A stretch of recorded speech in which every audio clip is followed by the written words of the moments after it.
Paris, 1827. En ce début du 19e siècle, théâtre, musique et peinture enflamment les esprits. Une jeune génération d'artistes est bien décidée à révolutionner l'art. Dumas, Delacroix, Victor Hugo, George Sand, Balzac, c'est le combat de la jeunesse pour la liberté de l'art.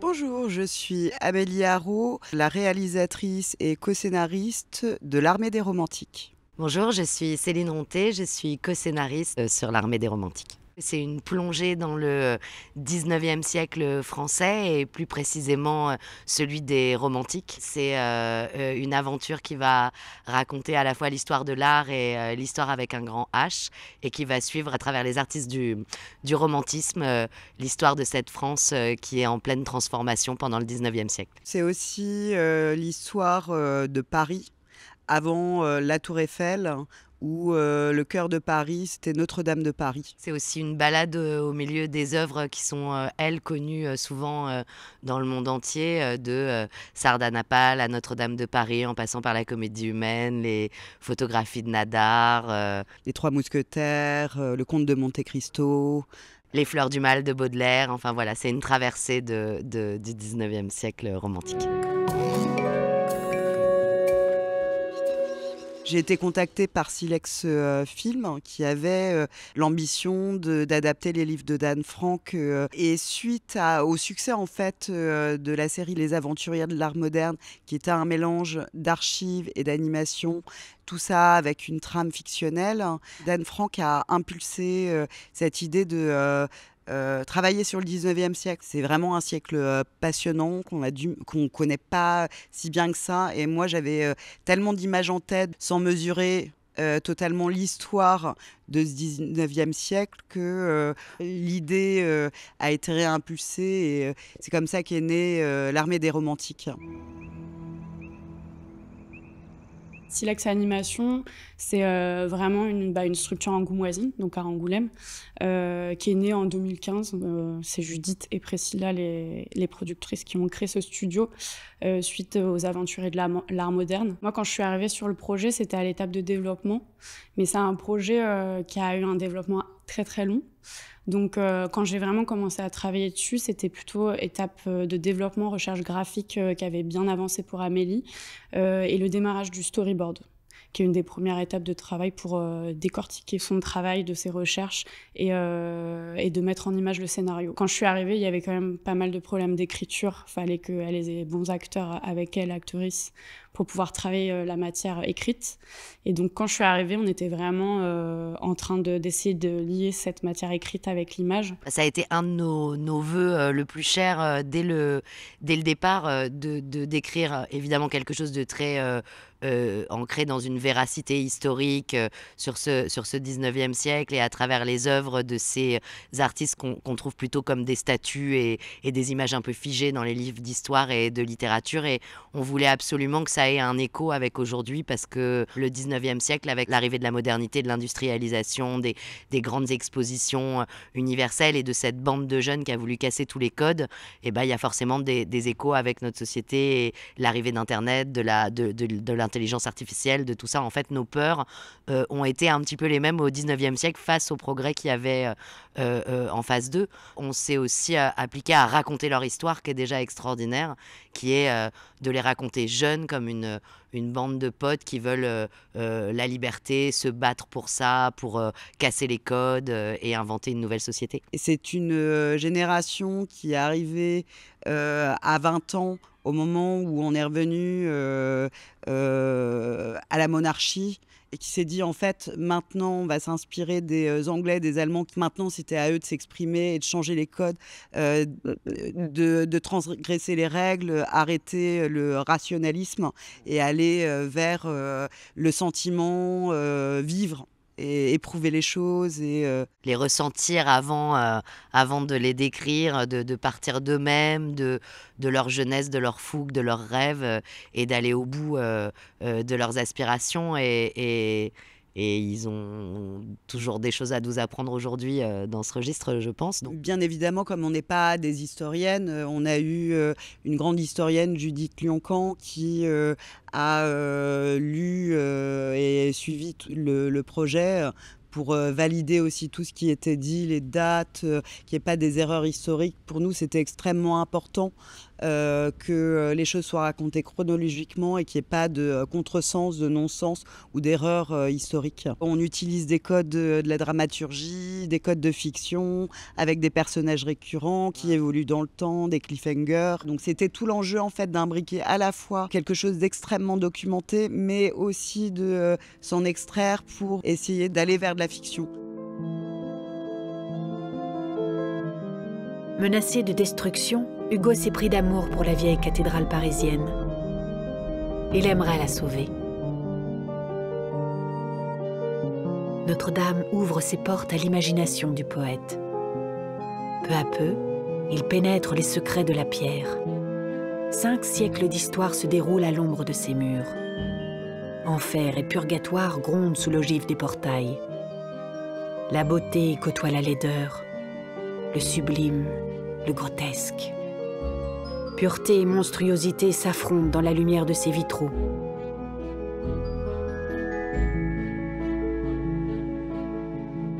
La belle Esmeralda, mise à mort par le terrible Frollo, bouleverse la triste existence de Quasimodo le bossu, qui fuit la violence de ses frères humains.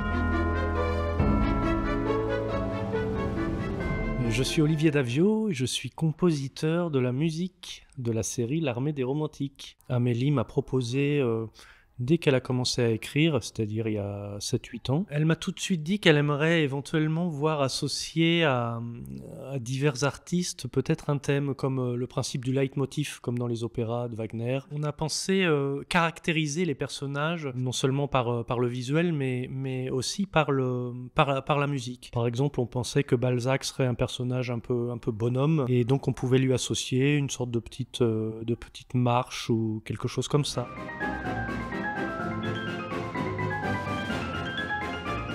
Parlait déjà de lien entre la musique et les personnages. Et puis ensuite, tout ça s'est affiné. Les musiques ont finalement circulé d'un personnage à l'autre. J'ai aussi commencé à écrire des musiques pour les scènes de révolution, les scènes qui se passent dans la rue. Ils ont une trentaine de thèmes principaux qu'ensuite j'ai déclinés au fur et à mesure. J'ai écrit des premières maquettes sans images et sans scénario, je dirais, hein, avec juste ce qu'Amélie m'en disait au début. Donc les premières musiques sont vraiment brutes de pommes. Mes premières maquettes ont pu vraiment bouger au fur et à mesure de la production et s'affiner jusqu'à épouser parfois précisément une scène.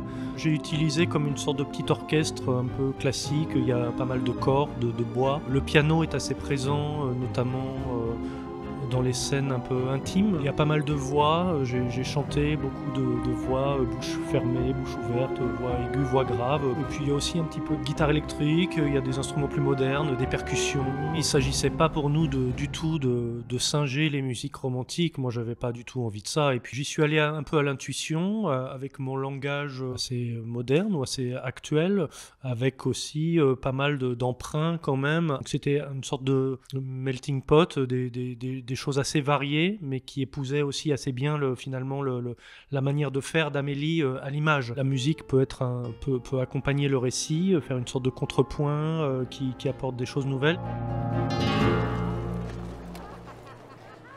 Et dans une deuxième étape, quand je passe au storyboard, je sais que je veux mettre en lumière des œuvres. Les œuvres de Delacroix, les remettre en working progress et essayer de les sortir du cadre statique. L'animation peut les amener dans une mise en scène, dans une écriture visuelle. Reparler et remontrer la richesse de cette période en faisant des injections comme ça progressivement, sans que ça heurte, sans que ce soit trop un patchwork.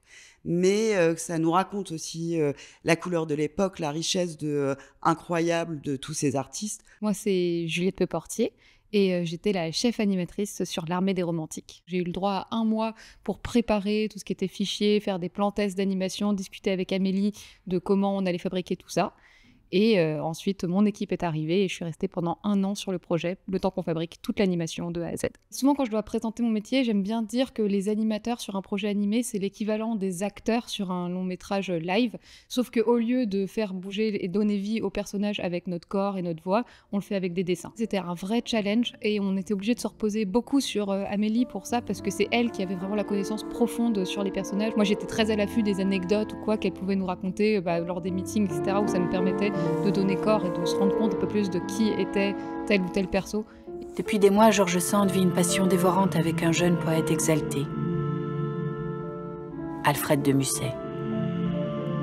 À 23 ans, c'est un dandy superbe, attiré par la débauche, le champagne, l'opium et les femmes.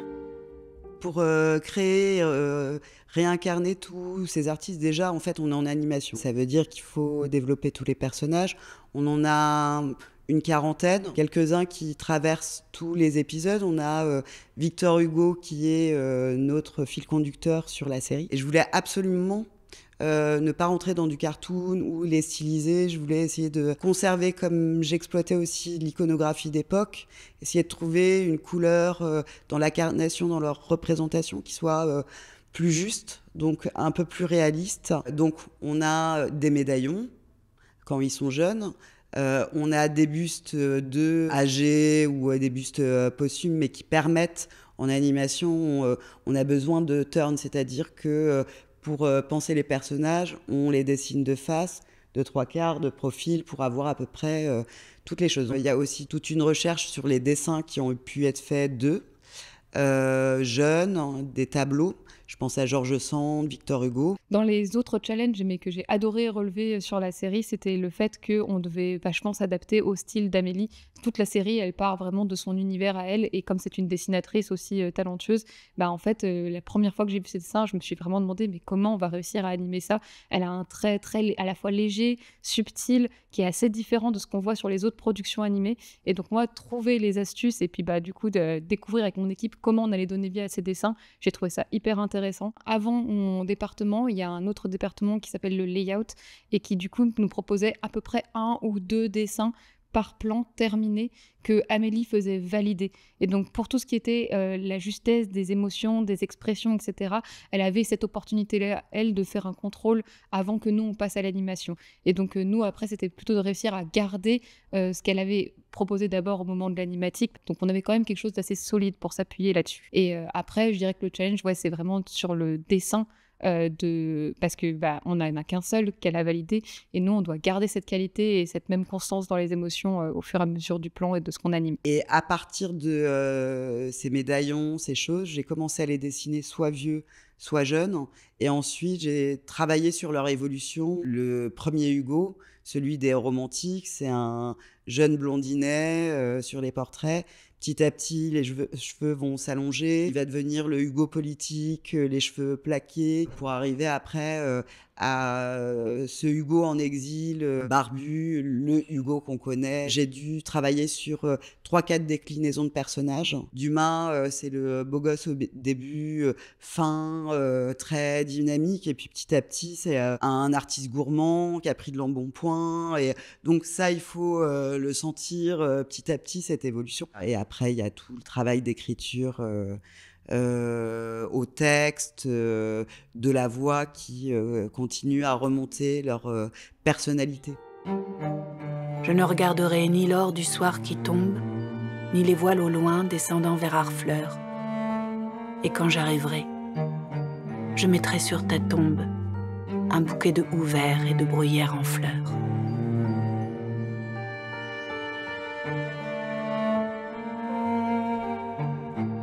Et moi, j'ai adoré avoir la possibilité d'écrire et de faire vivre une image qui est déjà là au plus proche du dessin d'Amélie et des personnages. Et après ça, il fallait évidemment une comédienne pour l'interpréter, quelqu'un qui était capable de nous parler à l'oreille par moment, d'incarner une voix émotive, de dire un poème. C'est pas facile de dire les poèmes des romantiques, il faut savoir les dire. Et puis aussi de jouer un personnage, je pense dans le premier épisode, au crieur public sur le boulevard du Temple qui harangue la foule. Voilà, il fallait incarner aussi des hommes, des femmes, des gens dans l'image. Et c'est ça aussi, je pense, qui crée la proximité avec le public, où on lui dit pas on va te faire un cours sur le 19e siècle. Non, en fait, on va t'emmener par la main à l'intérieur de ce 19e siècle et tu vas le découvrir de l'intérieur. Et ça, c'était très plaisant à faire, et à l'écriture et à la direction de la voix. Donc Cécile de France, qui est une excellente comédienne, a pu revêtir toutes ses casquettes et passer de l'un à l'autre avec voilà, sa voix qui a ce petit grain particulier qui fait qu'on la reconnaît, et cette chose aussi qui nous tenait à cœur, qui est qu'elle raconte l'histoire à tout le monde. Les voilà en bande, prêts à donner l'assaut sur la comédie française. Dégagez, vieux grisâtres, retournez croupir dans vos académies.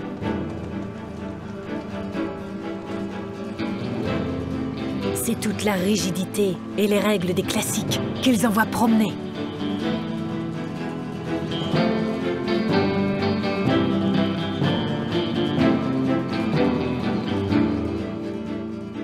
Alors ma première réflexion sur la série, c'est que c'était impossible de tout faire en animation traditionnelle, c'est-à-dire dessiner sur du papier à la plume. Il fallait une solution numérique vu le volume de travail. J'ai réussi à trouver un logiciel qui s'appelle Rebelle, qui est extraordinaire, qui permet à la fois des rendus peinture à l'huile, où on peint avec un pinceau et on peut mettre du gras, des liants, choisir les textures de papier, qui permet comme ça de garder cette qualité d'huile. C'est vraiment ce que je cherchais, trouver un outil numérique qui essaie de traduire assez justement la plasticité de cette époque.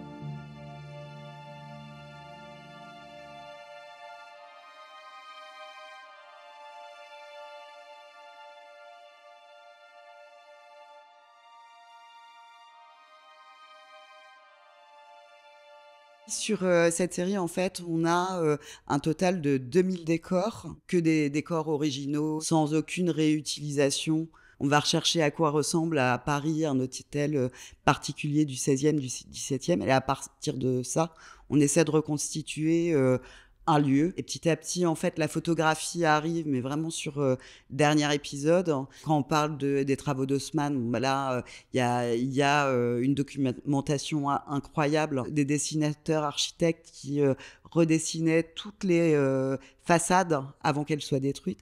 Donc ça a été aussi une banque de matière pour travailler. Et après, sur le dernier épisode, on s'est vraiment appuyé sur la photographie, pas rentrer dans du documentaire, mais essayer de la renouveler, essayer de raconter à travers la démolition. Là où je travaillais, j'avais mis 2 cartes de Paris. Une de Paris qui date de 1830 et une deuxième qui date de 1870. Tout ce travail d'enquête et de cohérence, moi j'en avais besoin pour raconter une histoire cohérente du début à la fin. Et comme Paris a un personnage à part entière, il était important de prendre tous ces éléments en compte pour la narration.